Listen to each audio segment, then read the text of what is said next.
자, 오늘 수업 진행해 보도록 하겠습니다. 자, 오늘부터는 4단원 취업과 창업에 대해서 의미를 좀 알아보고, 그 다음에 어떤 것들이 있고, 또 어떠한 단원들을 배우게 될지 간략한 설명을 통해서 설명 후에 진도를 진행해 보도록 하겠습니다. 자, 먼저 저희가 첫 번째로 배우게 될 부분은 합리적인 의사결정과 취업이에요. 그래서 의사결정의 의미는 무엇이고, 또 의사결정의 방법에는 어떤 것들이 있는지 알아보도록 할 거고요. 그 다음에 취업계획은 어떻게 세워야 되는지, 또 구직활동은 어떻게 해야 되는지, 자, 이거에 대한 절차와 방법, 그 다음에 효과적으로 구직활동을 하는 방법에 대해서 자, 설명을 할 거고요. 자, 그 다음 창업과 기업가 정신 단원을 통해서 자, 창업을 하게 되는 상황이 오게 되면 어떠한 방법으로 해야 되고, 또 창업을 하기 위해서는 어떠한 기업가 정신을 가져야 되는지 한번 알아보도록 하겠습니다. 자, 그래서 첫 번째로 합리적인 의사결정과 취업에 대해서 학습을 해보는 시간을 갖도록 하겠습니다. 자, 그래서 먼저 합리적인 의사결정의 의미를 먼저 알아야겠죠. 그래서 의사결정은 목표를 달성하기 위한 몇 가지 대안, 그러니까 몇 가지의 방법을 탐색하고, 또 이를 일정한 기준과 방법에 따라서 비교, 분석해야겠죠. 그래서 어떤 것이 더 올바른 대안이고 또 자신에게 맞는 대안인지, 그 다음 그 선택된 대안을 실행에 어떻게 옮겨야 되는지를 결정을 해야 되기 때문에 이러한 활동들을 해야겠죠. 그래서 가장 바람직하고 실행 가능한 대안을 선택하는 행동을 우리는 의사결정이라고 합니다. 그래서 이 의사결정은 왜 필요하냐? 자, 어떠한 의사결정을 하느냐에 따라서 뭔가 개인의 선택에 따라서 결과가 달라지기도 하고, 또 넓게 보면 인생의 경로가 바뀐다고도 하네요. 그리고 조직의 운명이 좌우되기도 하고, 또 해결해야 되는 문제가 발생이 되면 그 문제의 본질을 파악하고 최적의 해결 대안을 선정하는 합리적인 의사결정 과정이 필요하기 때문에 의사결정을 잘 선택하고 또 여러 가지 대안을 생각을 할 수 있어야겠죠. 자, 그래서 의사결정의 유형에는 어떤 것들이 있는지 한번 알아보도록 합시다. 자, 첫 번째로 합리적 유형이 있고요. 두 번째로는 직관적 유형, 세 번째로는 의존적 유형이 있습니다. 자, 그래서 합리적 유형은 자신과 주변 상황을 고려하여 정확한 정보 수집을 하고 신중하게 결정하며 자신의 결정을 책임을 진다 라고 나와 있는데, 자, 쉽게 생각하면 팀 단위 의사결정이라고 생각하시면 돼요. 그래서 여러 사람한테 의견을 묻고, 그 다음 합리적인 의사결정을 하고, 그 다음에 그 최종 결정에 대한 책임은 아무래도 좀 상위 직급자가 하게 되겠죠. 자, 그래서 이 합리적 유형의 장점으로는 정확한 정보를 기초로 하고요. 다음 잘못되거나 실패할 확률이 낮아지겠죠. 왜냐하면 자기 혼자 탐색하고 결정하는 게 아니라 자, 여러 사람의 여러 의견 중에서 가장 나은 대안을 찾기 때문에 실패할 확률이 가장 낮은 의사결정 유형이라고 생각하시면 될 것 같습니다. 그 다음 단점으로는 의사결정에 시간이 걸린다는 단점이 있죠. 왜냐하면 여러 사람의 의견을 종합해야 되고요. 또한 여러 사람도 자신의 의견을 뒷받침해줄 지식이나 아니면 의견을 생각할 시간, 그리고 정리할 시간이 필요하기 때문에 아무래도 시간이 조금 필요하게 되겠죠. 자, 그 다음 두 번째로는 직관적 유형이 있습니다. 의사결정에 환상, 감정, 상상을 이용하고 즉흥적인 능심을 중요시하는 의사결정 유형이에요. 그래서 딱 어떠한 문제에 맞닥뜨렸을 때 자신의 느낌에 의해서 판단을 하고 느낌에 의해서 결정을 하는 방법이에요. 자, 장점으로는 의사결정이 신속하고 상황 대응이 빠르다는 장점이 있지만, 자, 되게 뚜렷한 단점이 있겠죠. 논리적인 평가가 없으므로 잘못되거나 실패할 확률이 높겠죠. 물론 대응이 빨라서 대처가 빠르다는 단점이 있지만 그게 올바른 대처일지는 살짝 미지수겠죠. 그래서 실패할 확률이 낮다는 의사결정 유형이 되겠습니다. 자, 그 다음에 세 번째로 의존적 유형이 있습니다. 그냥 말 그대로 타인에 의지하는 유형이겠죠. 그래서 타인의 의견에 영향을 많이 받고요. 그 다음에 수동적이고, 그 다음 사회적 인정에 대한 욕구가 높다라고 나와 있는데, 왜냐면 자신이 어떠한 문제에 맞닥뜨렸을 때 타인의 의견을 중시함으로써 그 사람과 무언가 같이 함으로써 성공하게 됐을 때 뭔가 같이 무언가를 해결했다는 뭔가 인정을 받고 싶어하는 욕구를 가진 사람들이 행하는 의사결정 유형이겠죠. 그래서 의사결정에 대한 책임을 서로 지지 않으려고 하지만 성공을 하게 되면 서로 이제 자신의 의견 때문에 올바른 결과가 나타났다는 이러한 상황이 일어나게 되겠죠. 자, 그래서 이러한 의사결정의 장점은 누구에게 의존하느냐에 따라서 효과적인 결정을 할 수도 있다. 어떠한 문제를 맞닥뜨렸을 때 그 문제에 대한 해결을 굉장히 효율적으로 하거나 아니면 문제 해결의 빈도가 굉장히 높은 사람한테 가면 노하우도 있고 합리적인 의사결정을 할 수 있겠죠. 하지만 단점으로는 주관과 소신이 부족하고 실패하였을 때 서로 미루겠죠. 서로 실패한 이유를 떠넘기겠죠. 그래서 뭔가 팀워크가 맞지 않을 수 있다는 단점이 있을 수 있겠습니다.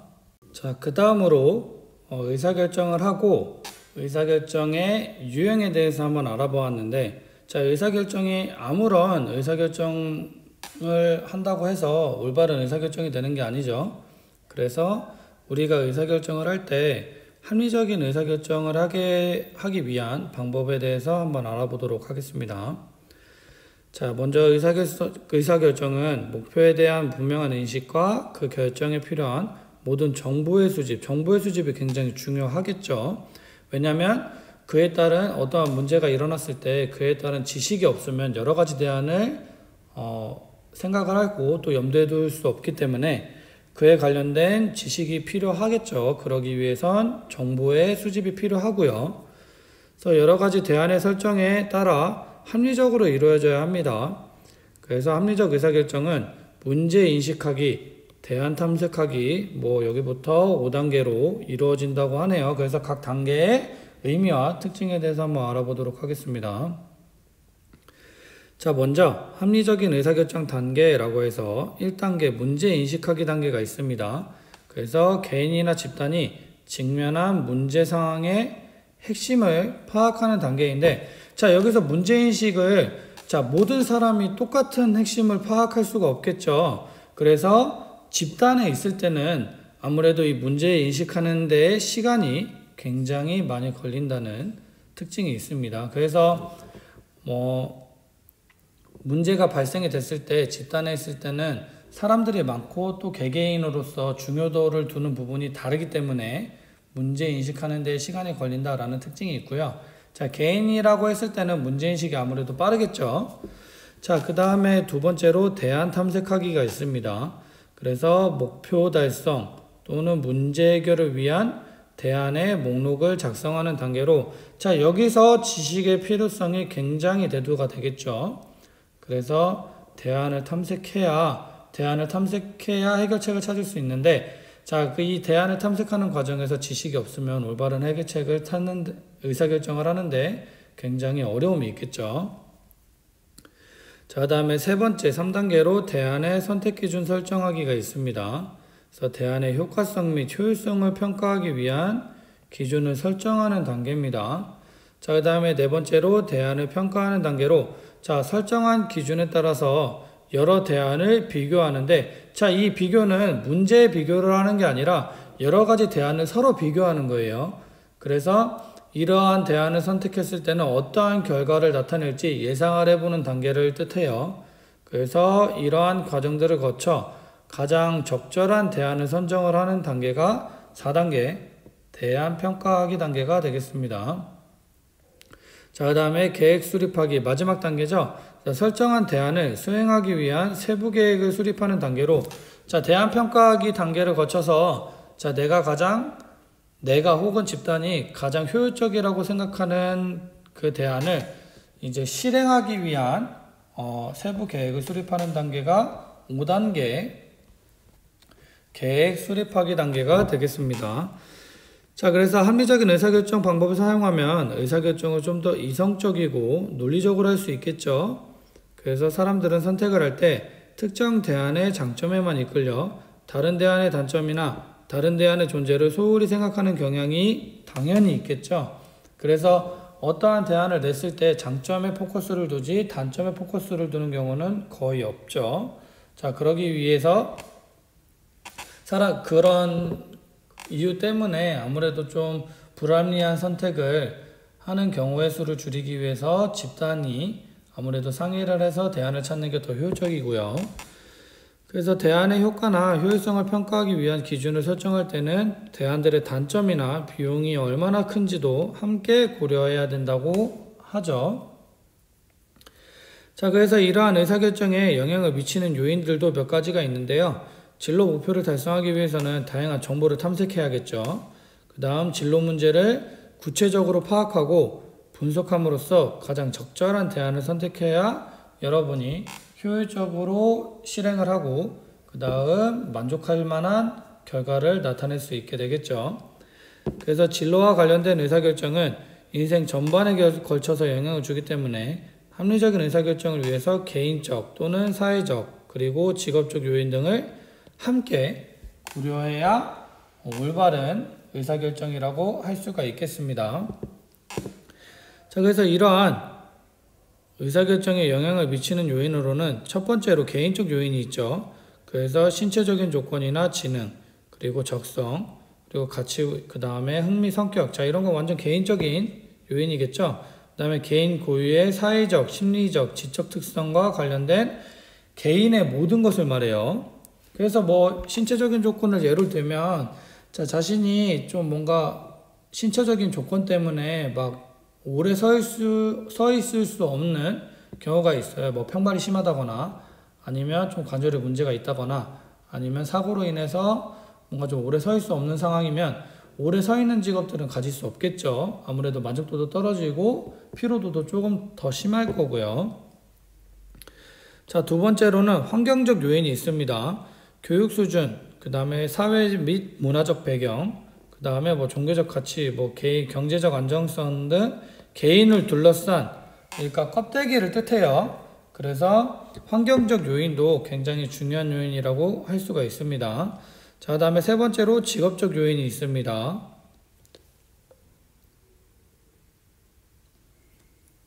직업 세계의 변화, 직업의 명성, 직업적 조건, 일의 안정성, 뭐 이것들, 그리고 아무래도 좀 내가 직업을 가졌을 때 그 직업의 특징이 되는 것들이 모든 직업적 요인이 되겠죠. 그래서 직업을 선택했을 때 내가 생각했던 업무와 다른 업무를 한다거나 아니면 내가 생각했던 업무의 분위기와 굉장히 많은 다른 분위기를 가지고 있으면 아무래도 직업적 요인이 맞지 않다라고 할 수가 있겠죠.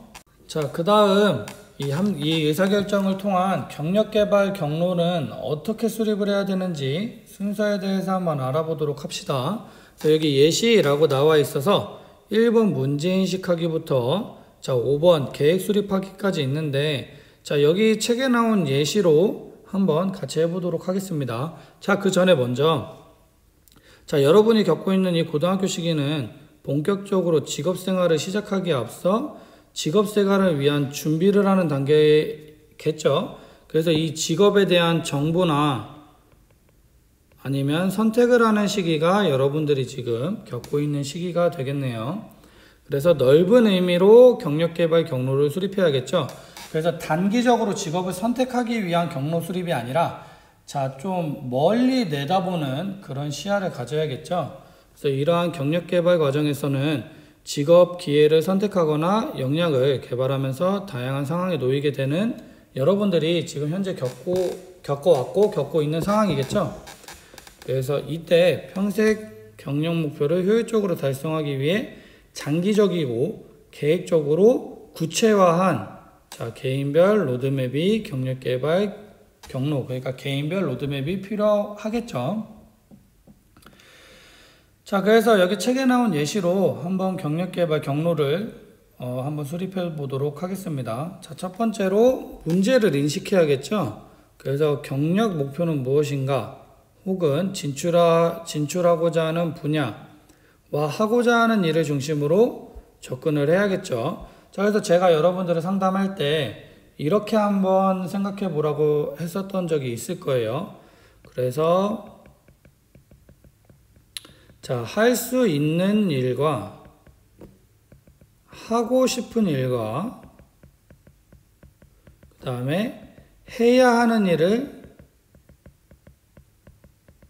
생각을 해보라고 제가 했던 학생들이 있을 거고 경우도 있었을 거예요. 그래서 이러한 질문을 스스로에게 던졌을 때 문제를 인식하고 그 다음 자신에 대해서 필요한 무언가 경력에 관한 진로 계획 수립을 할 수 있다고 제가 설명을 드렸었을 거예요. 그래서 자신이 원하는 경력 목표가 명확히 제시되어야 이를 개발하기 위한 경력 개발 경로를 보다 구체적으로 설정을 할 수 있겠죠. 그래서 내가 되고 싶은 일을 여기 책에 나온 대로 건설 분야 최고 기술 경영자로 목표를 두고 어떠한 계획을 수립해야 되는지 알아보도록 하겠습니다.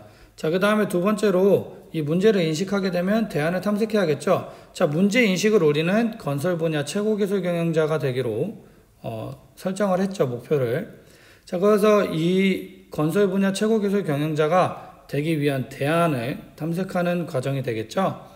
그래서 직업 분류상에서 원하는 직업 목록을 나열을 하게 되겠죠. 그래서 이 직업 분류를 우리는 건설 분야 최고 기술 경영자로 두고, 그 다음에 이 건설 분야 최고 기술 경영자가 되기 위한 세부적인 직업 목록을 나열을 해야겠죠. 그래서 1단계에서 제시한 자신의 경력 목표와 가장 관련이 높은 분류를 선택을 하고요. 그 다음에 경력 목표와 관련이 있는 직업 목록을 나열하는 과정이 필요하겠죠. 그래서 이 과정을 통해서 나온 부분들이 건축안전기술자와 건축공학기술자, 그 다음에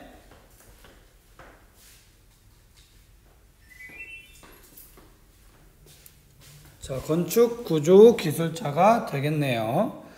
자, 그 다음에 세 번째 단계로 대안의 선택, 기준 결정을 해야 되는데, 경력 목표를 달성하는 데 고려할 기준을 먼저 설정을 하게 되고요.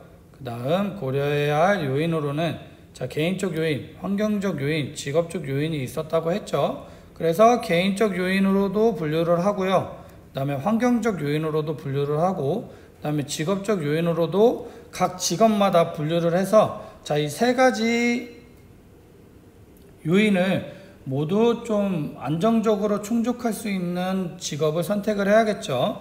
자, 건축안전기술자가 만약에 개인적 요인이 떨어져요. 그 다음에 환경적 요인이, 자, 건축안전기술자로 예를 들면 개인적 요인이 충족이 되고요. 그 다음에 환경적 요인이 떨어지는 상태, 그 다음에 직업적 요인도 자신과 맞지 않아요. 자, 그 다음 건축공학기술자는 개인적 영역은 떨어지지만 환경적 요인이 맞아요. 그 다음에 직업적 요인은 여전히 떨어져요. 자, 근데 건축구조기술자는 자, 흥미가 굉장히 높아요. 높은 직업이고, 환경적으로도 내가 이 직업을 선택했을 때 지원이 충분히 가능하고, 그 다음에 직업적으로도 내가 원하는 업무를 하는 상태예요. 자, 이렇게 됐을 때 여러분들이 선택할 수 있는 건 건축구조기술자가 되겠죠. 자, 이렇게 개인적 요인, 환경적 요인, 직업적 요인의 특성을 알고 그 다음에 조사를 한 다음에 직업 분류가 된 목록에서 가장 합리적인 선택을 여러분이 하면 되는 겁니다. 자, 그래서 여기 제가 방금 한 활동들이 대안평가하기에 나와 있죠. 그래서 건축안전기술자, 건축공학기술자, 그 다음에 건축구조기술자, 자, 이러한 직업들마다 적성과 흥미에 관한 점수를 매기고 가장 합리적인 선택을 해야겠죠. 그래서 여기에 평균값, 여기에 합판값은 5고요. 여기에 합판값은 8. 그 다음에 여기에 세 번째 건축구조기술자의 합한값은 9니까 여러분들이 선택해야 하는 부분은 구조기술자가 되겠죠. 자, 그 다음에 마지막으로 계획 수립하기가 있습니다. 자, 그래서 선정된 건축구조기술자에 관한 직업을 갖기 위한 세부계획을 수립을 해야겠죠. 그래서 워크넷에 접속을 해서 해당 직업을 선택하면 하는 일이나 뭐 교육, 임금, 뭐 여러 가지 정보가 나온다는 걸 여러분과 저는 같이 활동을 통해서 했었죠. 그래서 이 정보들을 가지고 세부 계획을 세워야겠죠. 그래서 해당 직업을 갖기 위해 필요한 요건을 충족하기 위한 계획을 수립하고, 자, 여러분이 학교 생활을 통해서 충족이 가능한 것도 있겠지만 장기적으로 봤을 때는 지속적인 교육 훈련을 해야겠죠. 그래서 뭐 자격증을 취득한다던가 아니면 전문화된 지식을 배우기 위해서 학원을 다니는 방법도 있고요. 그래서 그러한 활동들을 통해서 이러한 직업을 갖겠다라고 계획을 수립하는 과정까지가 진로와 관련된 합리적인 의사결정 계획 수립 과정이 되겠습니다. 그래서 이렇게 합리적인 의사결정 방법을 통한 경력개발 경로는 경력 목표를 명확하게 하면 여러 번 수립할 수도 있지만 경력 목표를 명확하게 해두면 여러 가지 대안을 세우면서도 결과는 같은 결과를 나타낼 수 있기 때문에 그 과정들 속에서도 여러분들이 합리적인 과정을 선택할 수 있다는 장점이 있겠죠.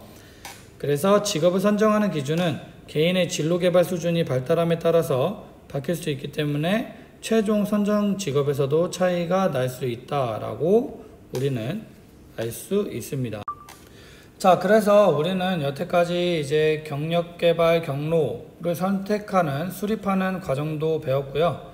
자, 그 다음에 합리적인 의사결정은 무엇인지, 그 다음 의사결정의 의미와 유형에는 합리적 유형과 직관적 유형, 의존적 유형이 있었고, 그 다음 합리적인 의사결정 방법에는 1단계부터 5단계, 문제 인식하기 단계부터 계획 수립하기 단계까지 있었고, 그 다음으로 의사결정에 영향을 미치는 요인으로 개인적 요인과 환경적 요인, 그 다음 직업적 요인에는 어떤 것들이 있는지 학습을 했고, 그 다음 이러한 내용을 바탕으로 합리적인 의사결정을 통한 경력개발 경로는 어떻게 수립을 해야 되는지 건설 분야에 대한 예로 우리는 5단계 계획 수립하기까지 했었죠.